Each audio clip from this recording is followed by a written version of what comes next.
Okay, hello and welcome everyone. This is the UC Center Sacramento Speaker Series.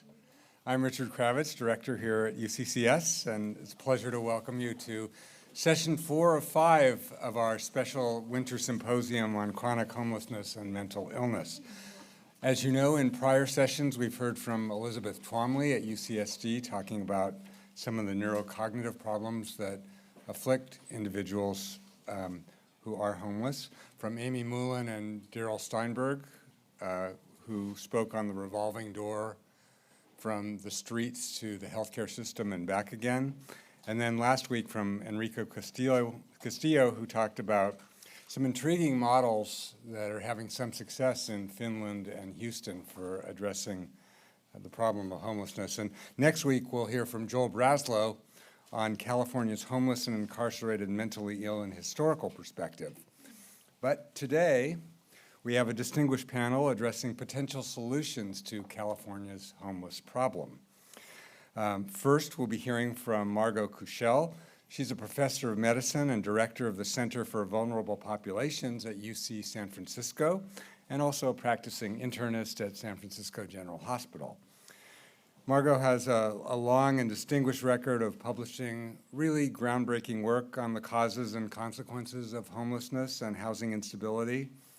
Her approach is, in my view, uniquely holistic and emphasizes the social determinants of health, and in particular, the importance of building more and more affordable housing as a solution to the homelessness crisis. And as you can see in her bio, she's principal investigator of an ongoing study that examines homelessness among the older middle-aged. Next, we'll hear from State Senator John Laird, who has long experience in both state and local government. Prior to election as state senator in the 17th District in the north central coast of California, he was a state assembly member, secretary of the California Natural Resources Agency, and mayor of Santa Cruz. So he gets the big picture, but as a former mayor, he also understands where the rubber hits the road. He was an early supporter of the Behavioral Health Bridge Housing Program, which administers grants to counties and tribal entities to address needs of unsheltered homeless individuals who have serious behavioral health conditions. He's a UC Santa Cruz graduate, and according to his website, a longtime Chicago Cubs fan, which I guess speaks to his passion for supporting the underdog. And although I also had to look this up, but the Cubs have been doing a little better the last 5 or 10 years, so yeah. Finally, Toby Ewing is Executive Director of the California Mental Health Services Oversight and Accountability Commission. In prior lives, he's been a consultant to the California State Senate, Research Director at California Forward, Project Manager at the Little Hoover Commission, and Director of the California Research Bureau. The Mental Health Commission, if I may for short, oversees the implementation of the Mental Health Services Act, which is Proposition 63, passed in 2004, and which is funded by a 1% tax on incomes over $1 million. The Commission works to ensure that people get the care they need in a timely, comprehensive, effective, and culturally competent manner, and it aims to do so in collaboration with local governments as well as many other entities. Dr. Ewing holds a PhD in sociology from Syracuse University and was previously a Fulbright Scholar serving in Central America. So now a quick word about the agenda. We'll be hearing from each of our speakers for around 20 minutes. At the end, we'll have an open question and answer time. For those of you in the live audience, please just raise your hand and we'll call on you and pass the microphone to you. If you're on Zoom, use the question and answer function in Zoom to ask questions. And now we'll get started with Dr. Kuchel.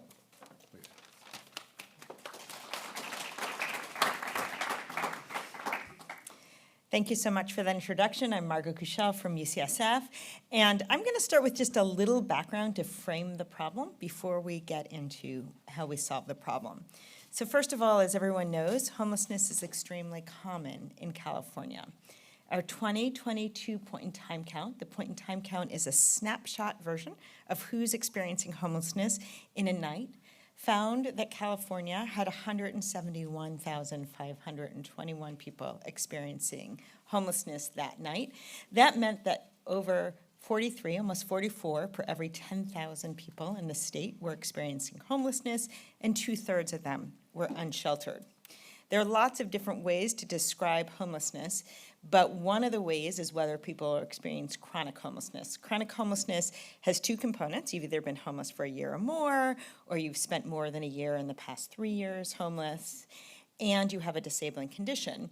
And in California, 57,760 of those 171,000 were considered to be chronically homeless. So when people ask the question, why are people homeless? I really like to break that down into two different questions that I think people are trying to discern. This is a model well described by Drs. Mary Beth Shin and Jill Kaduri in their groundbreaking book, In the Midst of Plenty. They really break the question down to two actually different questions that have different solutions and different ways of viewing. One is, why are there so many people in California, in San Francisco, in Los Angeles who are homeless? The second question that I think people are often answering, but it's actually a different question, is why is this person experiencing homelessness? Those are two different questions. So let's start with, why are people homeless in general? Why are people more homeless in one region or the other? This is a model from Marty Burt and all from their book in the late 1980s, which says that homelessness is an interaction between structural factors, things like the availability of affordable housing, stagnated wages, income inequality, racism, and individual vulnerabilities, people having mental health disabilities or substance use disorders, adverse childhood experiences, and the presence or absence of a safety net to catch people when they're down. What they said is, the less favorable the structural factors and the availability of the safety net is, fewer individual vulnerabilities one needs to become homeless. So if you go to a place like Northern Europe, which has very strong structural factors, right? They've got lots of pretty flat income structure, lots of subsidized housing and things. You will still see people who are homeless, but there'll be many fewer of them per population, and the people you'll see will have extremely severe individual vulnerabilities. In California, in 2022, you do not need to have very many individual vulnerabilities to wind up homeless, because our structural factors are so broken and our safety net is so frayed. This is an absolutely incredible book. It came out about 2 years ago, Homelessness is a Housing Problem, which sort of gives you the sense of their thesis right there in the title, by Aldern and Colburn. And what they say is that they think of homelessness as the drivers. These are the systemic factors that create overall homelessness rates and explain the difference of homelessness in communities. This is what explains, why does California have so much homelessness? Lack of affordable housing, income inequality, and I would add sort of structural racism, and what they call precipitants, which are these individual risk factors that increase the chance that any individual in a community is going to become homeless. These are things like substance use disorders and mental health problems. They called me to interview me about the book, and I used an analogy. They later told me that most of the people they called used the same analogy, and then I think they wrote it up better than any of us said, which is they describe it like a game of musical chairs. If anyone has ever played musical chairs at like a kid's birthday party, 10 kids, 10 chairs, the grown-up plays the music. While the music is playing, they suddenly pull away one of the chairs, stop the music, and get the kids to scramble for the remaining chairs. They note that if a kid comes to the party and they sprain their ankle the night before, and they're on crutches, they're not very good at using it, when you stop the music, that kid has an outsized chance of being the one who doesn't get into the 9 chairs, right? So if you ask the question, why is this kid standing? Well, they're standing because they sprained their ankle, they're on crutches, they couldn't race to the chair. But if you ask actually the more fundamental question, is why is there a kid standing? A kid is standing because you only have 9 chairs, right? So you either have 2 kids sitting on top of each other or someone's going to be standing. If you had 10 chairs, the kid on crutches would finally find their way to a chair. And if you had no kids on crutches and you only had 9 chairs, somebody was going to be standing. In California today, we have 23 units of housing that's affordable and available for every 100 extremely low-income households, and I'll talk about that in a second. We've basically got 22 chairs for every 100 people. It's in some ways a miracle that we only have 170,000 people experiencing homelessness. Now, It's about the drugs. It's about the mental health care. Why do I think it's not about that? If you look across places in the country, the places with the worst substance use and mental health problems do not have the worst homelessness. We have lots of ways of tracking, for instance, substance use in a community using sort of epi things. And if you look at a place, let's say, of West Virginia versus California, as bad as our substance use crisis is here, it's nothing compared to places like West Virginia. So you can see just measuring one measure, drug overdose deaths, much, much higher, like 5-fold higher in West Virginia per capita than in California. But look at their homelessness rate. It's about 5 times lower, right? Why is it different? It's about the housing. Here's what I said. In California, we're the second worst state in the nation on this important metric. How much housing do we have that's both affordable and available for people who are ELI, extremely low income? Extremely low income means you make less than 30% of the household income, the median household income in your area.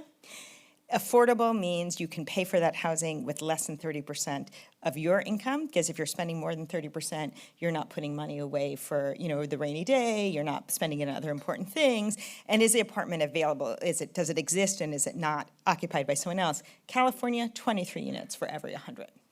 You can't have any talk about homelessness without calling out the elephant in the room, that this is an issue of racial injustice. Reminder that home ownership in this country has been the primary means of intergenerational wealth building, and until very recently in our collective history, there was legal, immoral, unethical, racist, but perfectly legal discrimination in home ownership, operating through things like racial covenants, neighborhoods are segregated, redlining, the practice of banks, being allowed to not offer mortgages if you lived in one of those areas that Black folks or brown folks had to live in. And because of that, Black and brown folks are basically excluded from the post-World War II boom in home ownership, and therefore that is a big reason for the big change and big difference in intergenerational wealth. You add to that, it's no longer legal to do that, but we know it still exists. You saw that in the predatory lending crisis in 2008, where Black and brown households were targeted. Ongoing discrimination, no longer legal, but ongoing discrimination in rental markets, discrimination in criminal justice, employment, educational systems. Reminder that we fund our education systems a lot through local tax dollars. We still live in those formerly redlined areas. It's perhaps not a surprise that Black Americans are 3 to 4-fold times increased risk of homelessness than white Americans. So what do we do? I'm going to start by saying what we should not do. I'm going to state the obvious that criminalizing homelessness does not solve homelessness. It does not improve public safety. It diverts scarce resources from housing to policing. It is dehumanizing. It worsens impoverishment. It increases incarceration. It poses barriers to exiting homelessness, and all of our longitudinal studies show if you go to jail, even for a night, even if you're never charged, your chance of getting housed in the next 6 months go way down. And it makes it harder for people experiencing homelessness to report threats or to protect themselves if they have this distrusting relationship. How about shelters? Shelters clearly play an important role. As I was driving here from the East Bay, I was getting warnings about freeze warnings, right? You can't sleep outside safely if it's 32 degrees. On the other hand, they alone can't solve shelters, and this is why. Here's a graph of people experiencing homelessness. Here's shelter beds. You fill up the shelter beds. If there's no place to go, you've got all these folks still homeless, and in fact, more become homeless every day, and you're not sort of decanting, you're not moving people along. If you build some housing, you move some folks out of the shelters into housing, you suddenly have more room. So shelters have an important role, but they alone do not solve homelessness. And a reminder that there's no credible evidence that staying in a shelter is actually better for your health than being unsheltered, absent, horrible wealth. It's not that they don't provide important service, but they are not the answer. So what solves homelessness? Housing solves homelessness. And as I like to say, everybody needs housing. Some people require services in order to safely stay in that housing.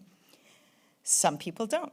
Some people require a lot of services. Some people with a lot of disabling conditions actually need a lot of help. I think about those services like a disability accommodation, like having a wheelchair ramp, right? If you have a bad mental health disability, you might need some help with mental health and some other services to allow you to stay safely in that house, but we know how to do that.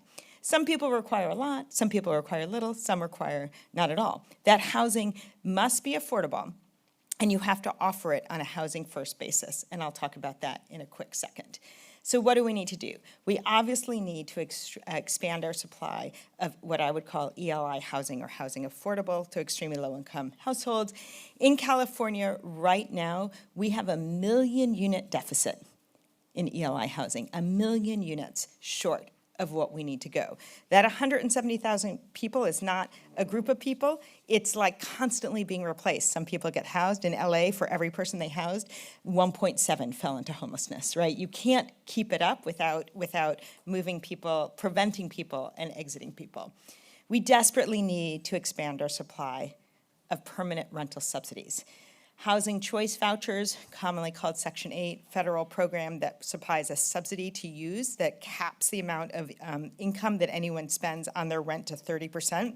So you spend 30% of your household income, the federal government is good for the rest. Lots of problems with them. They can be hard to use. There's not enough housing in California, lots of discrimination. Absent that, only 1 in 4 households that meet the strict criteria get it. Can you imagine with Medicaid if we said to you, gosh, you qualify, but Mr. Smith just used your spot, so call us back in about 3 years and we'll see if we have any. That is not how we do Medicaid, but that's how we do housing choice vouchers. There are in a lot of regions 10 and 15-year waits to get that voucher, okay? So lots of problems with it, but we need to expand that from 1 in 4 to full.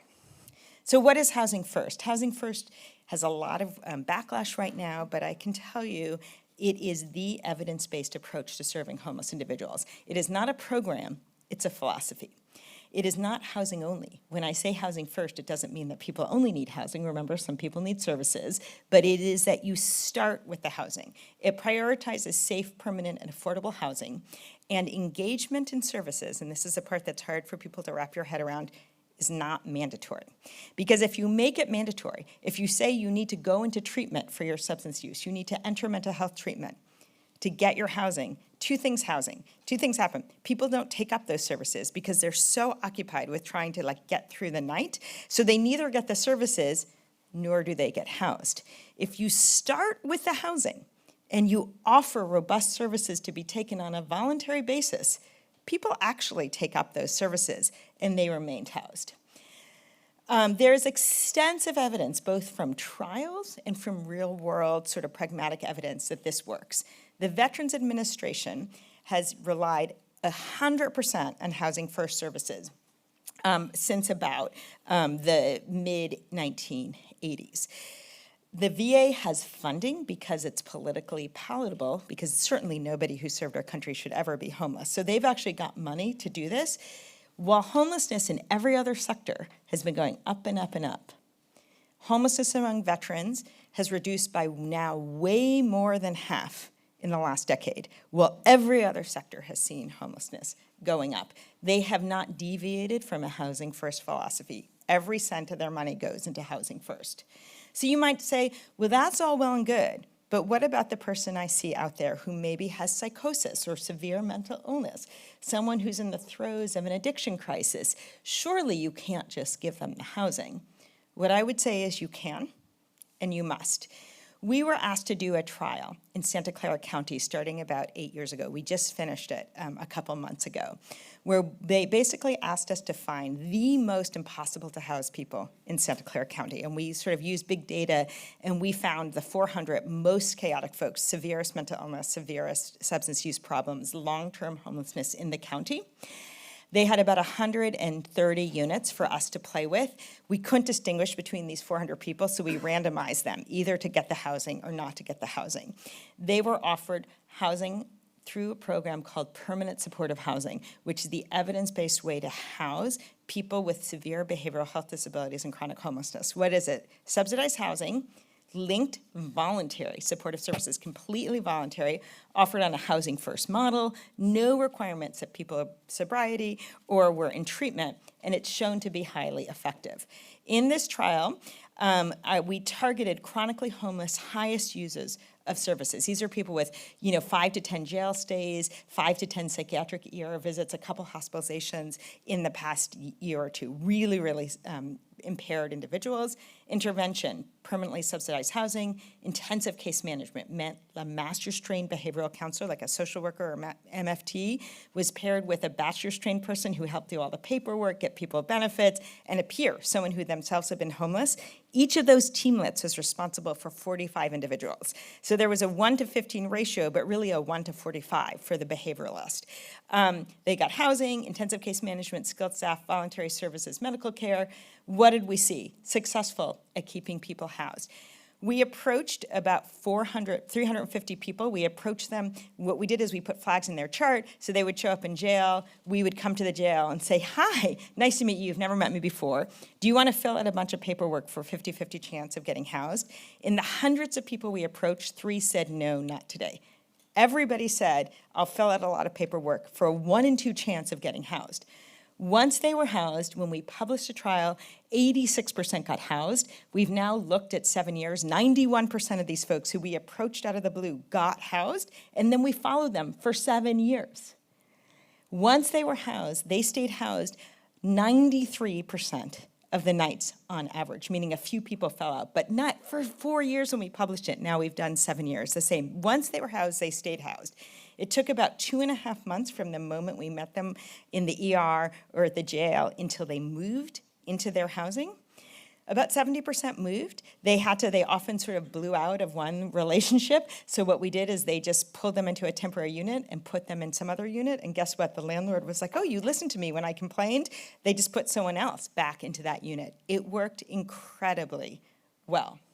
There's lots of opportunities now with CalAIM, the new Medicaid waiver, to fund key supportive services, housing navigation, first months. This will make it a lot easier to fund the services to support it.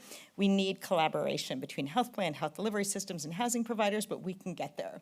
Where do we go from here? Understand that the underlying structural factors that create and sustain homelessness. The homelessness system alone can't solve homelessness without structural changes. Increasing ELI housing, providing services to match to individual needs. Shelters clearly play a key role, but do not solve homelessness on their own. And stick to housing first. That's what the evidence says. Thank you so much, and we're going to take questions later.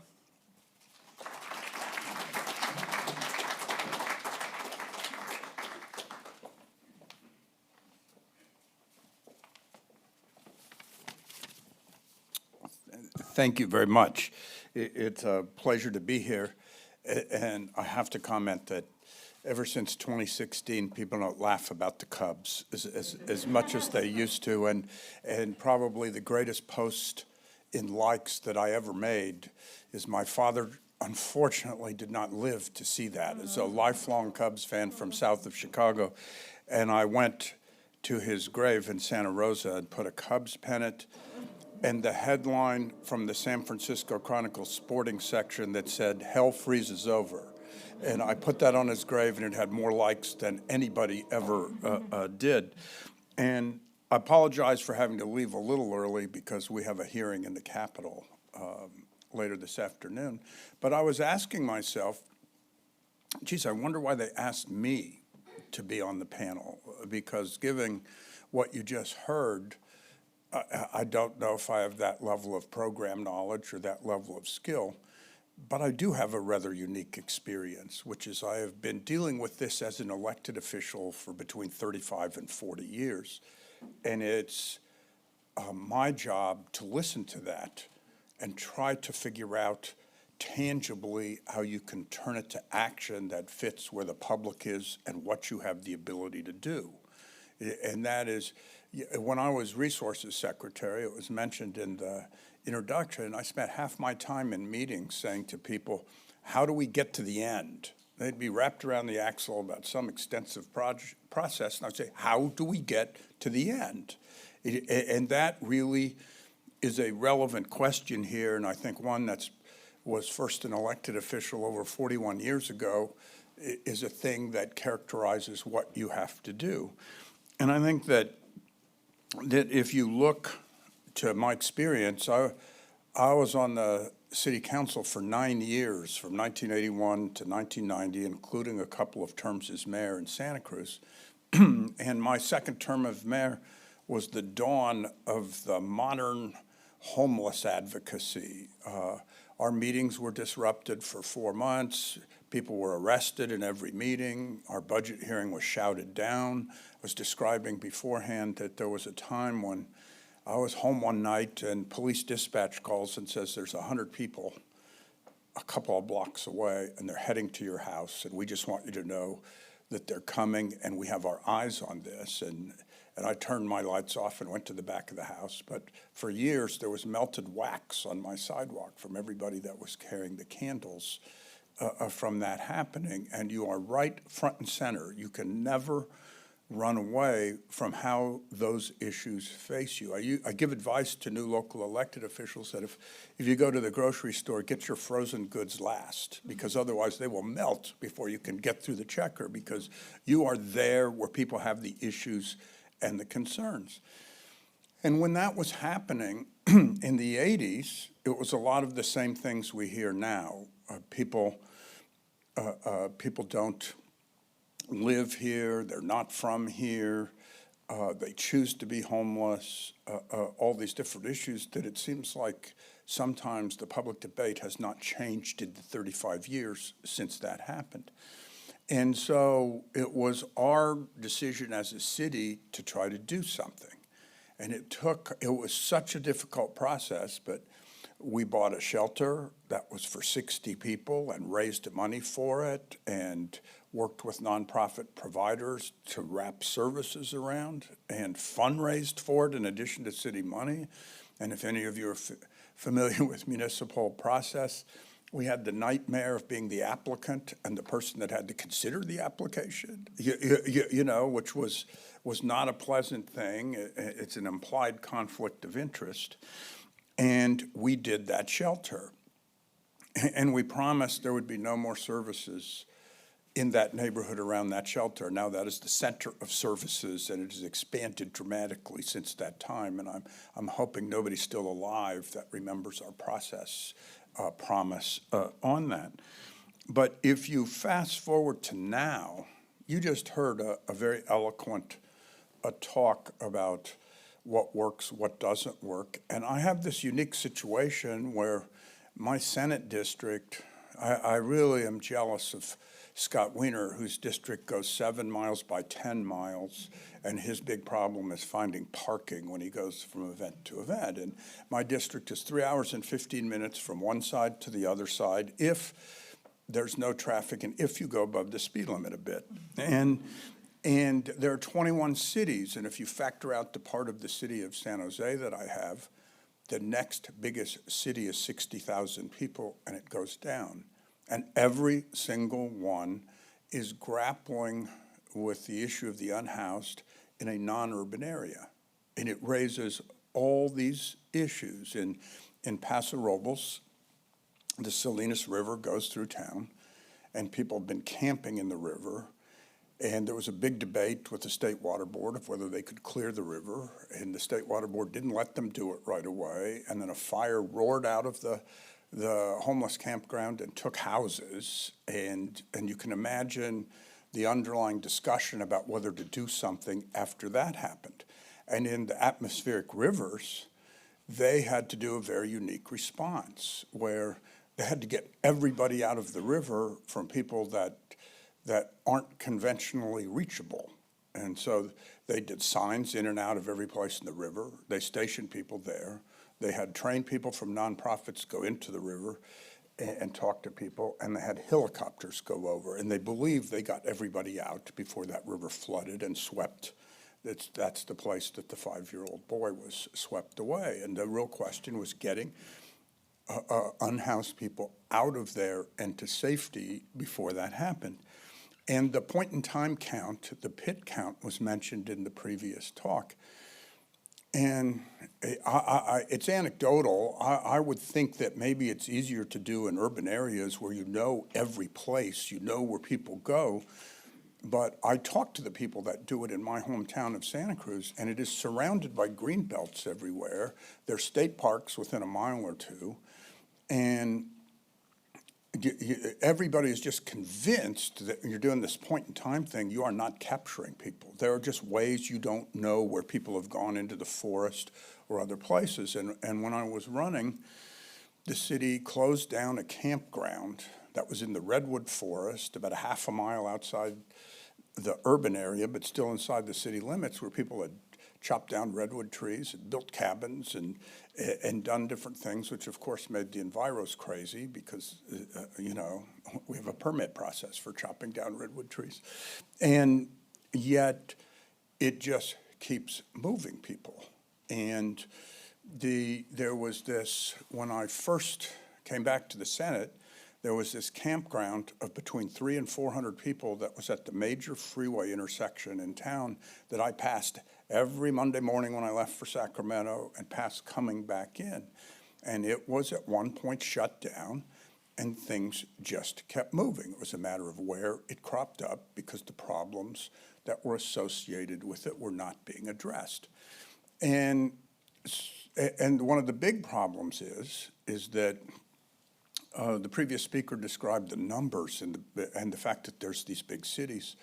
But in some of the smaller cities, the per capita population of unhoused people is bigger than the urban areas. In Santa Cruz, that is most definitely true. We always say on a per capita basis, there are more unhoused people than San Francisco and LA and San Diego, and yet the money doesn't come that way naturally from governments. And so you are trying to figure out how to get ahead of it. And so in my first year back, the assembly member joined with me, and we got $14 million as a line item in the budget to go to the city of Santa Cruz to try to get ahead of it. And then lo and behold, this campground materializes, and it's in what's known as the Benchlands, which is the floodplain next to the courthouse. And fortunately, about 3 weeks before the atmospheric river, they dissolved this campground, but because they have resources, they have a shelter at the Armory, and they were able to establish a case for every single individual person that lived in that campground. And they documented an offer of housing to every single member of that campground. And so in the other breakups of campgrounds, there have been lawsuits because people didn't have a place to go. This was the first time there was never a legal challenge because the offer was made of, and less than half took the offer, which was interesting. But the fact that in a documented way an offer was made to everybody allowed for the legal closure of that campground. And thank God, because the river flooded into it 3 weeks later in the atmospheric rivers, and that would have been horrific if people were camping there.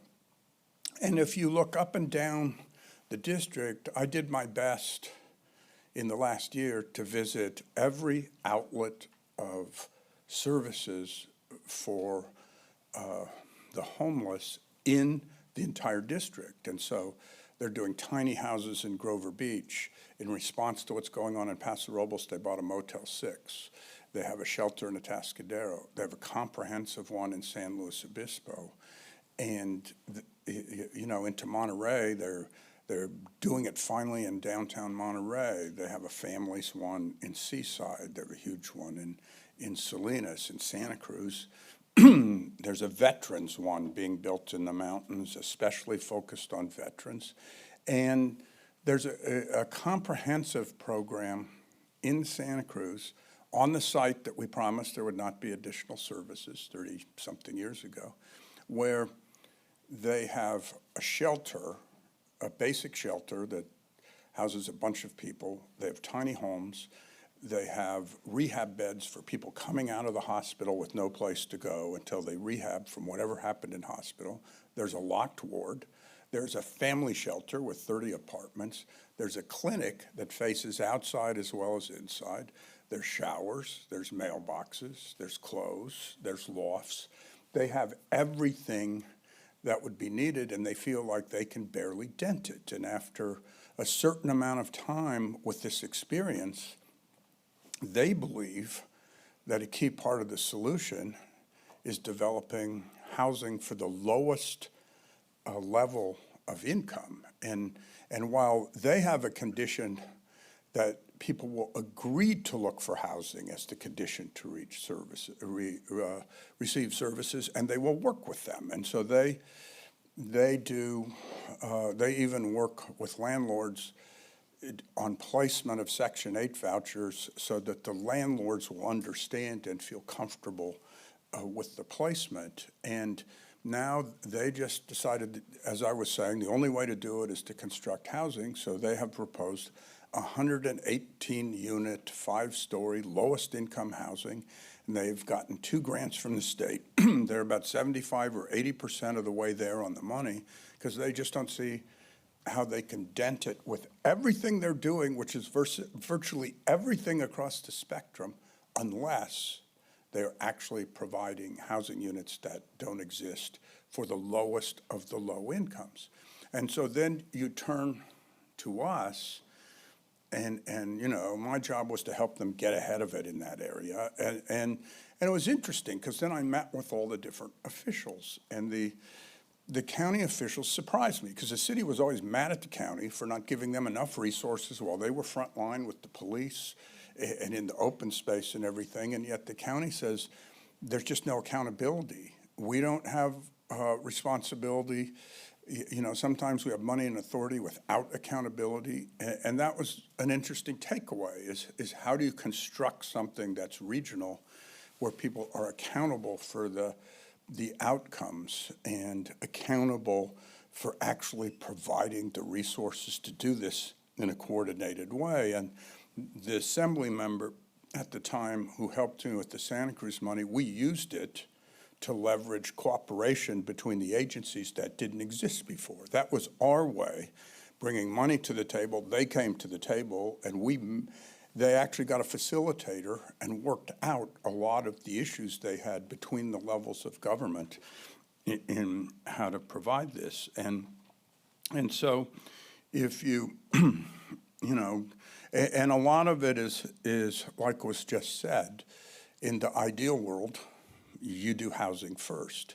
And it raises a few issues. There's always an anomaly, and if you're a state official, nothing drives you crazy than creating a program that's one size fits all, because there's always sizes that don't fit. And if you are out on parole, and a condition of parole is you can't be around anybody that's using, you have to figure out a way that you wrap them into shelter services and not expose them to somebody that's on drugs, because it's a condition of their parole. And frequently, when you do the housing first, sometimes it knocks families farther down in the priority, and you have to figure out a way that you make sure that they are there and you are addressing that issue. And so now this year, my challenge is to make sure that the state monies line up with what everybody's doing successfully at the local level. And because it frequently doesn't. You see the home key and some of the other big deals, well, that helps big deals. It doesn't necessarily help when somebody in a smaller city is doing some service where they really need the help. And I got money in the budget to help develop the Monterey shelter, because they had to raise money for the acquisition and the remodel before they could even get to the services. And you have to line up. It's so strange that people make the decisions. In Grover Beach, they decided to do the tiny houses without having a grant of state money in any way. They just plunged ahead, and they hope at some point they make this work. And that's what I have to do, is to try to figure out how people that are actually lunging into a solution and deciding the solution is so important that they don't necessarily have the commitments for certain kinds of support to make it happen. And so and you're dealing with the public. I mean, we were talking beforehand about they don't live here. Geez, I've heard that for 35 years. And they actually did a survey that showed something like 2/3 of the people that were unhoused in Santa Cruz were from Santa Cruz. It surprised people. And I ran an AIDS service agency at the height of the epidemic over 30 years ago, and there were all these things that were counterintuitive. You had to not require disclosure of status because you wanted people to come in. And people would say, well, this is common sense, this is public health. But it's like, no, We don't want people outside the system that aren't protecting themselves and doing things. We need to bring them in. So you need to do what it takes to bring them in. And the analogy is the same with shelter. You need to do what it takes to bring people in, even though people want to say, as was previously said, oh, you got to be drug-free, you got to do this, you got to do that. The most important thing is to get them in, and then you can wrap around the services and make it happen. And so, and the toughest thing is in the face of very heated rhetoric, trying to turn this to outcomes and turn people to be supportive of outcomes that get you there. And for those of us that take our job seriously, and that's not every elected official, but hopefully it's a lot of us, that's our goal. And that's what we have to do. And it's trying to turn down the temperature and get, you know, the city council in Santa Cruz 2 years ago or 3 years ago decided to adopt this ordinance of where people could camp and where they couldn't camp. And they're all my friends. And so I was saying to them privately, this is crazy. This is crazy. It's not going to survive a legal test at the very basis, but this is not good public policy. You think it's defending you against what the onslaught is, and of course it blew up. They never could even approve it to get to the point of a court case. But it's trying to figure out in the face of efforts like that how to convince people to sort of stick to a plan that actually makes change and where you can see demonstrable progress. And I think Karen Bass is a good friend of mine. I served with her in the assembly, and I am marveling at some of the commitments that she's making. And I hope to God that she could show some progress in meeting them, because she is one of the better mayors that they will ever have in Los Angeles. But that's the risk you take, quantifying it, setting those goals, and getting out there. So in any event, it's sort of, you know, my challenge is trying to turn it to action, take down the temperature a little bit, and try to really meaningfully act in the face of all this. And I have to say, you know, all of us in elected office start out mostly being lay people. So we really depend on people telling us what works, what doesn't work, and we have to translate it to messaging. And nothing makes me crazy. I am science-based. We turned everything to science in the resources agency, but scientists, some of them never took a messaging class. And you're trying to figure out how to just get it across to people so that they really get the message and can do it. So hopefully I'll still be here for some of the questions, but if not, I'll look forward to seeing you, and thank you for having me here today.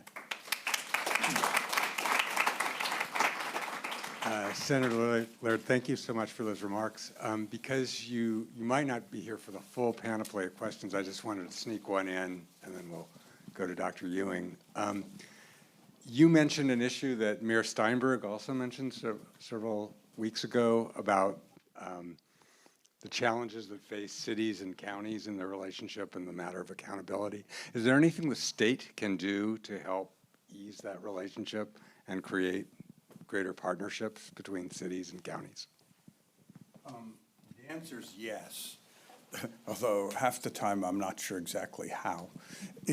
But I think that right now, a lot of the money comes directly to the counties with no requirement that they engage other levels of government, or no incentives to engage the other levels. And here's, the city provided me once a budget for how much they spent on police response, other things, and it was in the millions and millions of dollars. And I really think there has to be a way, and we had a panel at our caucus that the previous speaker participated in last week or the week before, and we really wanted to know this question, and people talked about it but talked around it. And I'm convinced that you can do grants that require people to come in.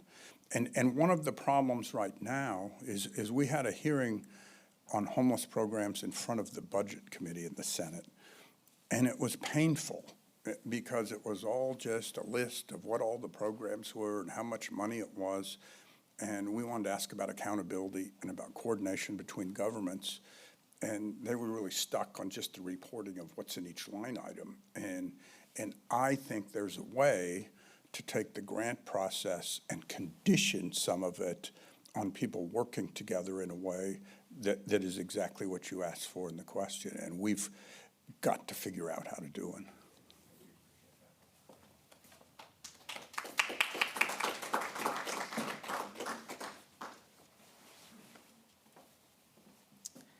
So thank you very much for the chance to be here, and I just want to appreciate the center here for putting so much attention on this challenge. I'm going to focus my remarks to really build off of what you heard around some of the structural issues around housing. And on behalf of the Mental Health Commission, I'm going to focus on the component that was around resiliency and risk factors, and really try to give you some sense of optimism. You know, we actually have grant programs that are structured to create those incentives for collaboration. What I really want to do is I'm going to talk about some system reforms that we're promoting, because I think you heard from the first speaker about how the system design is really creating the conditions that make it hard to achieve success in terms of housing stability, particularly when paired with the risk factors that individuals, right? Why is that one individual homeless rather than why are so many? So, you know, building off of that question. So I'm going to talk to you a little bit about a range of strategies that we're trying to promote as a governance approach, recognizing that governance can be reframed to put more attention on the goal and to try to create incentives and structures that will be more responsive to the problems that we're seeing today. This is a fancy way of saying the system we've built today that caused this problem is unlikely to actually resolve the problem. And so we're trying to actually change some of our systems so that we can be more attuned to the reality that is out there. But there are an array of forces or factors or cultures that are really working against success in this space. And one example is the competition that often happens between the city and the county, right? This lack of trust. So it sounds like there was a mention of that in Mayor Steinberg's comments. It was mentioned today in response to this question. We see that in the school mental health space, where we've structured fiscal policy to create competition between county behavioral health departments and school districts, particularly for difficult-to-serve children or families.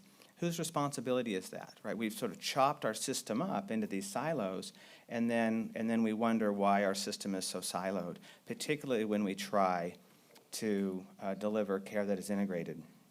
And what people really want is a service that's responsive to their needs, right? As we were talking a little bit before this, when we create a system that's difficult to navigate, and then we ask people who have very few resources, tools, and capacity to navigate a difficult system to be successful, when we put the burden on the individual to be successful, we shouldn't be surprised that the barriers we create actually make success difficult. So the Mental Health Commission was formed through the establishment of the Mental Health Services Act, which was Proposition 63, as was mentioned earlier. And there's a provision in there that says we must do prevention. And in the definition of prevention in the mental health space, it includes preventing homelessness. It includes preventing criminal justice involvement, school failure, child welfare involvement, suicide, prolonged suffering. And so, you know, many of the factors that have been discussed throughout the series, and some of which were discussed today in the first presentation and in the Senator's comments, really apply to the language of the Mental Health Services Act. At the Commission, I'll just mention that we are part of the state's No Place Like Home advisory body, and so that's a bond measure to create more housing, for more dollars for supported housing explicitly. It's explicitly designed for supported housing. That's the only comment I'm going to make explicitly about the housing side. What else are we doing? And this list is really to give you some sense of hope and optimism, but also to sort of push and engage you around the kinds of strategies that you might think about in your work. First, we're really trying to strengthen the understanding of the behavioral health impacts of trauma and traumatic events. Prior to the pandemic, this was a topic that was really discussed in academia, in a clinical environment, but it was not something that we were thinking about at high levels of public policy. COVID-19 has changed that. As the state and the federal government through FEMA began to formulate its response to the pandemic, it really revealed that our traditional disaster response of step in and provide someone with a 60-day housing support or a 2-week supply of food, the kinds of things you might do through a traditional natural disaster, we might say, is really inadequate. And we actually learned that in the Camp Fire in Butte County in the northern part of California, as children had to go back to school after they had been evacuated. And we realized that our behavioral health response systems were really well attuned to public safety kinds of issues. We're actually pretty good at short-term housing in disaster response, but the behavioral health research shows that this kind of a traumatic event has a 3 to 5 year lag in terms of the emotional response, particularly for children. We learned that in Katrina, we learned that in 9/11, we learned that in the Deepwater Horizon oil spill. But our behavioral health response isn't designed to recognize those kinds of traumatic events. We don't think about those timeframes. Well, we all hope there isn't another COVID-19 pandemic, but the reality is that we have these kinds of disasters in our communities every year: an earthquake, a fire, a flood, a mudslide. But we also have them in our individual and family lives: a bankruptcy, a divorce, a job loss, a mass shooter event, right? And so we can learn a lot about the impact of COVID-19 and how we think about behavioral health and apply that to our work moving forward. So we're really trying to strengthen our understanding of how we understand trauma, what our definitions of trauma are, the sources of trauma at the community level as well as the individual level, and how we respond to that. We're really working to shift, and I'll give you some examples of this. We're shifting fiscal strategies away from supplemental funding towards incentive funding. Historically, the state says there's a baseline of funding. When we have one-time funds, we'll say, oh, here's a supplement, here's a little bit extra. And we're really pushing to redefine, to actually turn supplemental funding into incentive dollars, because the short-term dollars are gone, that if you raise that base of funding and the money is now gone, people then have to scramble to say, now what do I do now?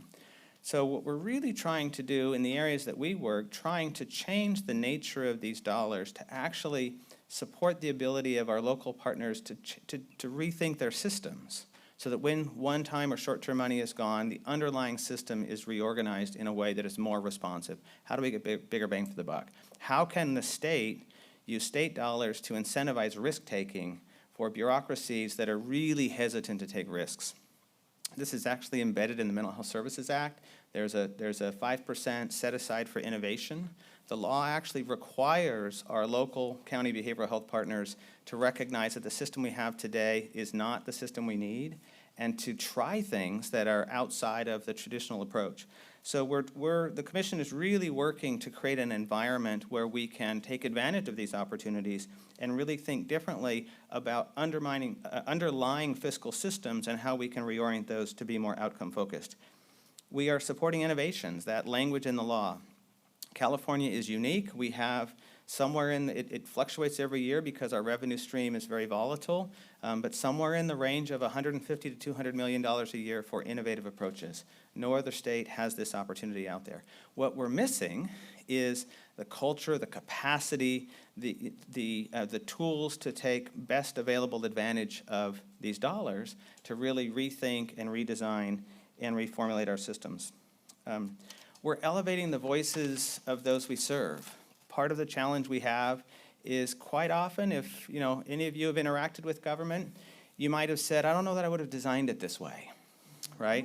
And so we're working with direction from the governor and the legislature. We're working to elevate the voices of people living with mental health needs, including people who are unhoused or who have been unhoused, right? We think one of the strongest ways that we can aggressively address the challenges we have is making sure that the people we're trying to serve actually don't just have a seat at the table, but have the microphone, right? And have the opportunity to inform and drive and shape and work in the systems that were designed around their needs and to be responsive to their needs.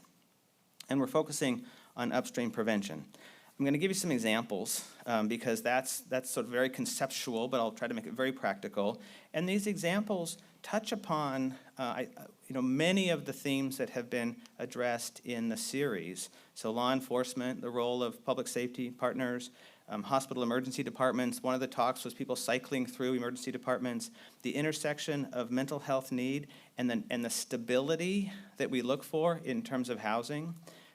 Key drivers like economic security, issues of addiction that elevate risk factors, as was mentioned, and then public perception, right? One of the foundational concerns we have is public perception of what the actual problem is, public understanding of the kinds of solutions we should be thinking about, and how do we humanize, right? How do we actually change this narrative and dialogue about what it is we're trying to accomplish? So I have this whole long list here. I'm just going to go through some of this. But the idea is to really spark your imagination and curiosity and facilitate some Q&A. So from this prevention lens, we recognize that the 3/4 of severe and persistent mental illness are likely to affect someone in the early years of their lives, as a teenager or as a young adult, so before the age of 24. And so historically, schools and county behavioral health departments did not work together. Separate governance structures, separate boards, right? The jurisdictional, the geography of our governments don't match very well. They do in some places, particularly in rural areas, but in urban and complicated counties, right? Multiple school districts, right? So we created a Mental Health Student Services Act. The legislature created the Mental Health Services Act, and we're implementing that, which is designed very simply to create partnerships between schools and county behavioral health departments. If you want to serve kids, you got to meet kids where they are. Schools are the most trusted public agencies in our state. They are from Imperial County to Del Norte, and if you know where, Modoc is as well. And so every Californian who's school age intersects with a school. And so we really wanted to leverage our K-12 infrastructure to create trust and understanding and awareness. And the governor and the legislature have followed up with the Child and Youth Behavioral Health Initiative, $4.7 billion, a historic investment in really leveraging schools to think differently. And what is the connection between school mental health and homelessness? It's those risk factors, right? It does not address the access to affordable housing, right? It does address the economic opportunity that young people have, and it addresses how we think about and understand mental illness.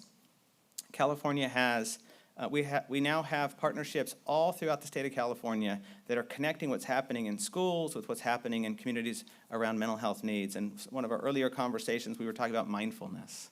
We were talking about how do you create, this is really about resiliency, right? It's really about public understanding and awareness. We're sponsoring a model called Crisis Now, which was developed in Arizona, and it's about fine-tuning the match between your system of care and the demand on that system of care. It's bringing data and analytics into the conversation so we can make sure that the system that we have is actually aligned with the kinds of calls we get, the kinds of needs that we have. We're promoting something called Psychiatric Advance Directives, which is the idea of empowering someone who has a history of mental health crises to actually be in charge of their care. Our traditional response is to take away their rights and say someone else is going to decide the treatment needs for you when you're in a crisis. In the United States, we're very familiar with advance directives for end-of-life care. Someone has the right to determine what happens in their care at the end of their life. But for someone who might have a psychotic disorder or might have a history of being what we call 5150, where they're involuntarily treated, what we have said, can that person actually drive their treatment strategy by talking with them when they're not in a crisis so that we can put in place a treatment strategy that is human-centered based on their needs? Will that actually speed recovery and reduce the likelihood of that law enforcement involvement, that hospitalization, that involuntary treatment from the outset? The commission we will be discussing a report in the next 2 weeks that is focusing on opportunities for things like guaranteed basic income. If we want to reduce trauma, if we want to reduce that stress, if we want to increase that resiliency, how can we recognize the underlying factors that drive risk for mental health needs? We are sponsoring a youth drop-in model called Alcove. So if any of you are from Santa Clara County, Our first center opened in Santa Clara. The second center is opened in Redondo Beach.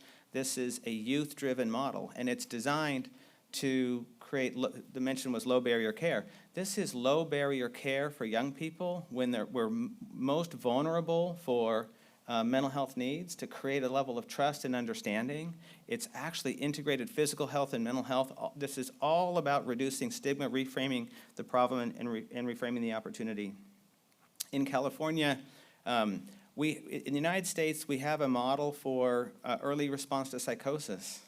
But unfortunately, our research shows that only about 1 in 10 Californians who develop psychosis over the course of this year will have access to the most effective practice. And the difference between someone developing psychosis who gets high-quality care early on within the first 6 or 18 months of their psychosis and someone who does not can be the difference between that person being chronically homeless and struggling because of unaddressed mental health needs. And so we have a national model, we have a research base, but our system is not currently guaranteeing access to that care. Recently, a friend of mine was testifying before Congress, and he was asked if we should do universal screening for mental health needs among young people. And the classic example is no. The panelists before this congressional hearing, and they got to this gentleman who's a child psychiatrist, and he said, "Are you asking that question about childhood leukemia?" And the answer is, of course not, because it would be unacceptable to suggest that cancer among children is something that we're better off not knowing about because we do not have the capacity to respond.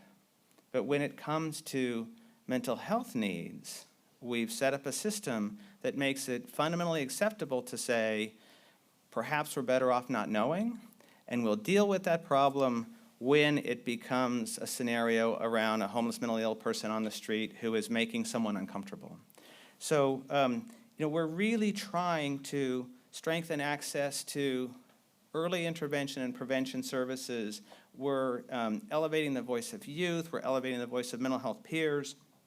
We're trying to establish a public health-based shared understanding of what prevention and early mental health intervention means, right? We have strong shared understandings of what prevention means in so many other aspects of healthcare. But mental illness and mental health, the stigma, the shame, the uncertainty, in the example of so many cancers, in 1 to 2 generations, we have changed our comfort level around what we need to do to drive up outcomes and drive down death and despair associated with illnesses. Think about breast cancer, right? Think about colon cancer. Think about the conversations we're having in our community. I spoke a few months ago at the League of Cities for Nevada, and I asked, raise your hand if you have, worn a shirt or, talking about support for breast cancer. If you have a family member who says they're a breast cancer survivor, if you have gone on a walk, right? And everybody raised their hand. And I said, how many of you have friends that say living with schizophrenia? How many of you will wear that shirt who are very comfortable talking about suicide in your family, right? I have 2 family members who have unfortunately died by suicide, and we don't talk about it, right? But we all know who we have lost, who we have loved, who has died from cancer, who's a survivor, right? We have to fundamentally change our public understanding, our awareness, the stigma, and the way to do that is to actually engage, to embrace, to share, to tell our stories. One of the things I'm excited because there's lots of young people in this room, we are supporting young people to actually share their story among their peers. One of the most profound things we can do in this space to connect around the crisis of homelessness actually is to talk to people who are experiencing homelessness. To elevate and respect their story, not to condemn it, not to blame them, not to shame them, but to recognize the intersection of the conditions of housing, the conditions of employment, the opportunities that we do or do not create for people. and to recognize the intersectionality of in their lives around purpose, place, and the people around them. Thank you for the chance to be here, and love to answer any questions you might have.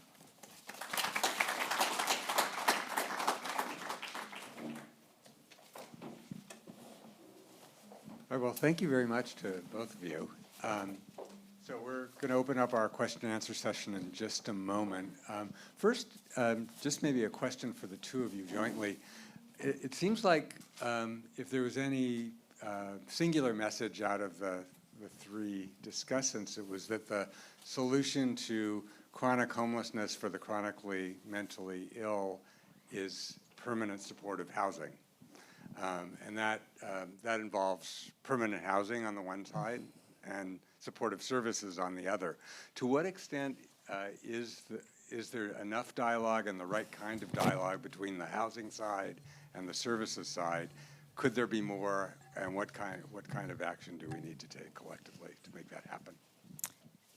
Maybe I'll go first. I think that's a great question. I like to think about big P policy, which are sort of the ideas and the structures to do it, and then small P policy, how it plays out on the ground. And there's no question of what the correct big P policy here. And there's no question that we're struggling a bit on the small P policy, on the implementation. That this is a model that has that's relatively broad, and that is in a sense clinically based, that you need to sort of determine how much services someone needs to thrive, and a recognition that those services may wax and wane over time, that you might need to front load the services and then someone gains more stability and maybe they just need a small amount of support. I think that there has been, if there's one theme, not only for our government, but also for things like the healthcare system and other systems, is like even within the healthcare system, we're siloed. When I have someone on the inpatient medical ward and I need to transfer them to the surgical ward, I literally write an order saying transfer to surgery and it's done. If I want to transfer them to the psychiatric ward, we actually have to discharge them from the hospital and readmit them to this. It doesn't make any sense, but it's because of the way our funding streams work. So even within the healthcare system, we're really siloed, and there's a huge siloing between the healthcare system and the housing system that needs to be bridged, and the social service system, I guess I would say. So I think there's a lot more that needs to be done. A lot of the services are really healthcare and social service systems, right? Social service systems, and those two systems are not in alignment, and they're certainly far from the housing system. So I hear from a lot of the housers, like, you keep saying these services are billable to Medi-Cal. Like, what's Medi-Cal? Like, what is this Medi-Cal you talk of? Is that the same as Medicare that my mom had? Like, really, like, they're like, ask me how to develop low-income housing, I would have no idea. Ask me about Medi-Cal, and I sort of know what I'm talking about, right? So I think, why would we expect people who are experts in developing low-income housing to understand our really Byzantine healthcare system? But then when you talk to the healthcare providers and you say, come on, guys, you need to step up to the plate. Like, these folks need your help. We know how to do this. We know how to create, intensive case management led by a clinician for whom you can bill Medi-Cal. And they're kind of like, but that's not in our clinic. That's not who he is. So we have a lot, I think, of work that we need to do to get the models working. And I think when our models don't work, we leave room for criticism, that people look and say, well, gosh, that didn't work. It doesn't, it's not working. Well, it's not working because you don't have sufficient services to meet the needs of the people who go in. That leaves this wide open space for members of the public to say, see, housing first doesn't work, as opposed to say, oh, wow, you're not implementing that model optimally. You're not providing the right service mix to someone. If someone has, to use the analogy, leukemia, and I'm like, oh, wow, they're bleeding a lot, which is a side effect of leukemia. If I were to offer them, I don't know, the treatment that we offer for someone who bleeds because they're cutting themselves and put a bandage on their arm, I probably wouldn't do a very good job treating their leukemia, right? We need to match the services to the problem. And so I think there's a lot of room on the small P policy to actually get these systems to work.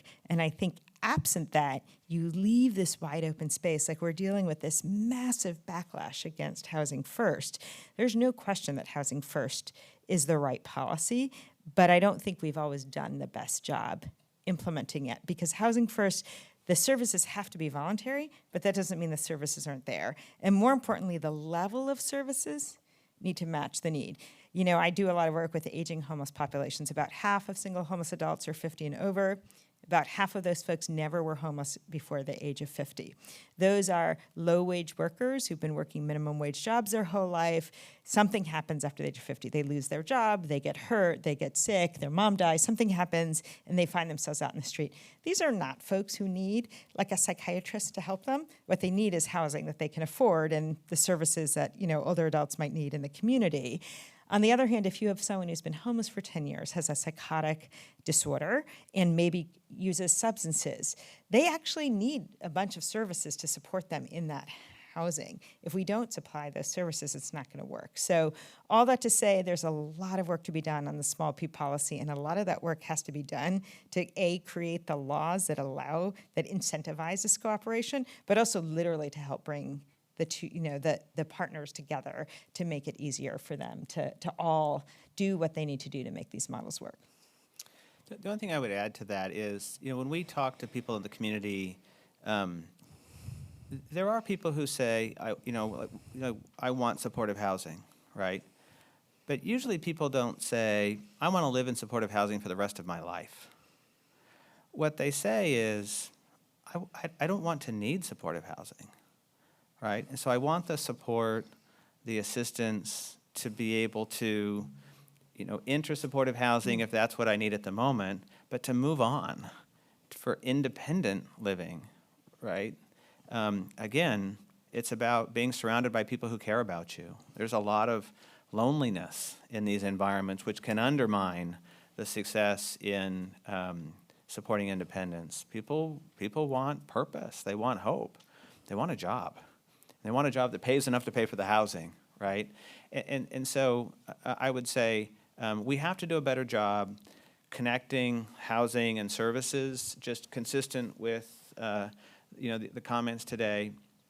But we also need to reframe the goal that what should be an interim solution, and it may not be an interim solution for everybody, but in other aspects of healthcare, the goal is to sort of get people to independence, right? We recognize that, you know, if we're, you know, dealing with leukemia or some other chronic condition, how do we actually help this person live independently with a chronic condition? And so supportive housing is a fundamentally important component of that. But I would say it's an insufficient solution, particularly for, you know, if we're going to be able to best support the populations we care about. So much. We can go ahead and give our videographer a sec to go ahead and cut the recording, and we'll move over to general questions.